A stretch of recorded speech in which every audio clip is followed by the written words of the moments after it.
All right, so I've been meaning to talk about this last night, but I didn't have a chance to. But I'm gonna talk about it now. I'll keep this real short. I gotta say, man, this Lakers win without their top three guys, their main three guys, and LeBron, Luka, and Austin Reaves. Yo, this to me has got to be one of, if not the most, entertaining and impressive victory as far as teamwork is concerned, so far this season, with just these role players. And even Bronny was impressive, man. Impacting the game, maybe not in the points category, but shoot, he dished out with 5 assists, man, and 2 really good ones. Yeah, like in the third quarter. Yeah, I know he nailed that three-pointer, that long three-pointer, but dude, I think that he's starting to really develop and really started to fit in with the, with the team. Now I know it's still early in the season. JJ is, as he said in the off season, in the summer, that he's planning to put Bronny in on a regular rotation, right? Well, you see him and you see Dalton Connect. I'm glad to actually see Dalton Connect getting more minutes now, and he's certainly contributing.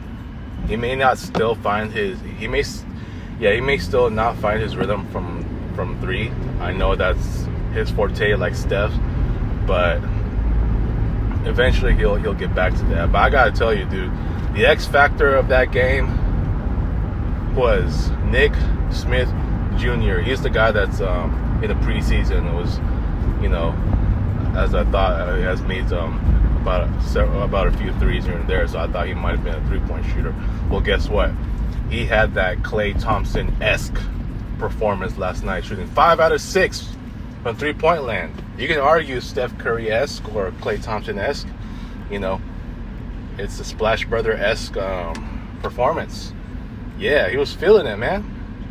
He was feeling it. He was doing great. He definitely contributed, especially to help the Lakers. Just, I mean, who would have thought that the Lakers were gonna beat the Blazers in Portland without their top 3 guys, without their main 3 guys, plus Gabe Vincent. And boy, oh boy, man, boy, oh boy, they definitely made this a team effort. Rui was amazing. And defense was pretty decent, right? DeAndre Ayton, I know he's had his ups and downs, and this one here he did really well. He's done well so far in some of these games, but I just think he needs to step up more and not settle for so many mid-range shots. But yeah, man, for the most part, everyone contributed, right? Especially that Nick Smith Jr., the X factor of this game. And I think who's the career high? Who was the game high? I think it was Ayton. But then when I look at it, Nick Smith Jr. was the main guy. That definitely, yeah, like I said, he's the X factor of this. He was the X factor of this game, and boy, this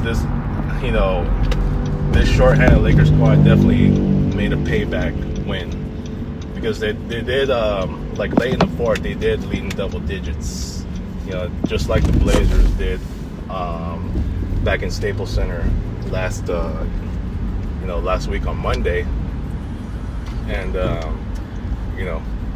because the Lakers were sloppy in that game. Austin Reaves was there, Luka was not, and also LeBron, whom they don't need anymore, to be honest. But yeah, man, they definitely had a payback game. It was a revenge game, and they did really well. And now I know Damian Lillard is going to be out for the entire season with his torn ACL. As he returns to the Blazers. Shout out to Dame. But yeah, man, for the most part, this has got to be very impressive, on the Lakers' part. considering how short-handed they are. And I know they got the Spurs tomorrow, but I don't know if they can be like this every game. I mean, I know they need some guys like Luka. They need at least Luka or Austin Reaves, to play against some of these better teams, But we'll see. I mean, I remember, was it 2 seasons ago, when I know Darvin Ham was still the coach, when the Lakers played in Boston, and back then it was AD and AD was still with the Lakers at the time, and both AD and LeBron sat out, and boy, and that whole Lakers team just and I think Austin Reaves was playing. They they dismantled Boston in Boston, and that's got to be one of the best wins. And I remember, was it that year when, I think it was the year 2020, yeah, the 2023-24 season, Darvin Ham's second year as coach, and and that was also a great team effort, to beat Boston in Boston without LeBron and AD, and LeBron and AD were there cheering for them. By the way, where the hell is LeBron? Ever since the Lakers have been winning, including the game last night, where is he? How come the cameras are not showing him? Oh, folks, he's mentally checked out. He ain't showing up no more. Let's just be real. If the cameras are not pointing at him, that means he's mentally checked out. He's done. It's time for him to get traded. It's time for him to go. The Lakers don't need his services anymore, man. And watching this game last night, and I was really invested because I wanted to see how they can do against, I know, a short-handed Blazers team that didn't have is yet to play Dame next season.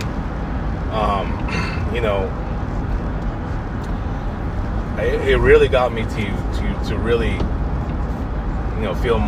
feel like a Laker fan again, showing my Laker pride without LeBron. I remember when LeBron first came and he didn't show up in one of the games, I was really watching the Lakers game, like, have my eyes on the TV. Remember, I never liked LeBron. And for him to be a Laker like that, like, come on. My heart sank when I found out he was becoming a Laker.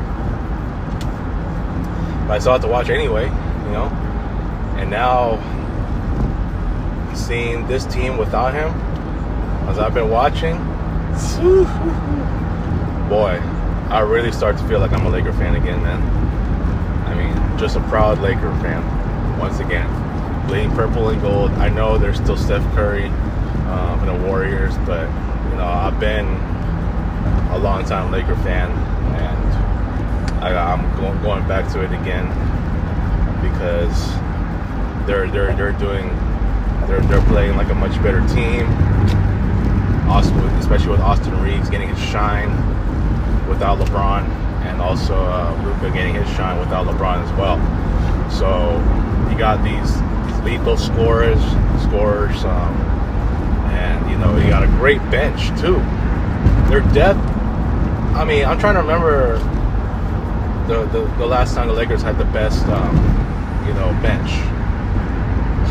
Was it going back to those championship years when they had Paul Gasol and Kobe?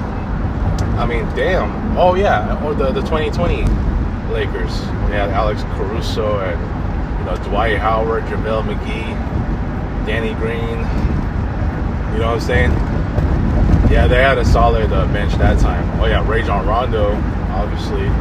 So look, man, this bench right here, they showed what they're capable of, and beating the shoots damn near 60%.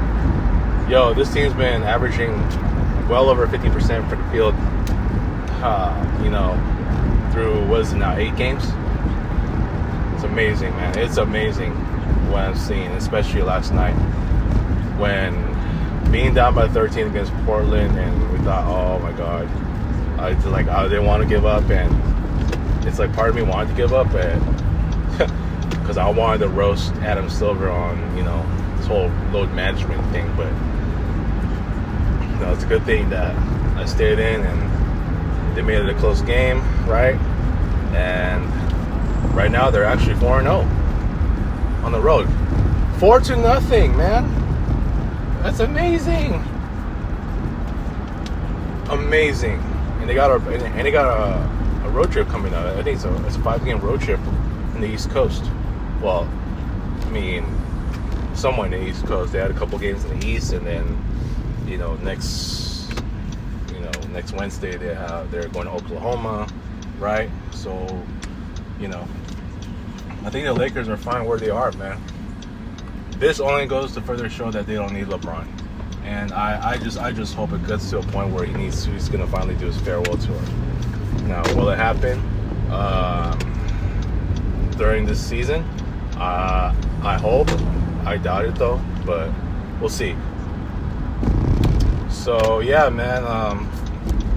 Overall impressive Laker win, right? And so yeah, man.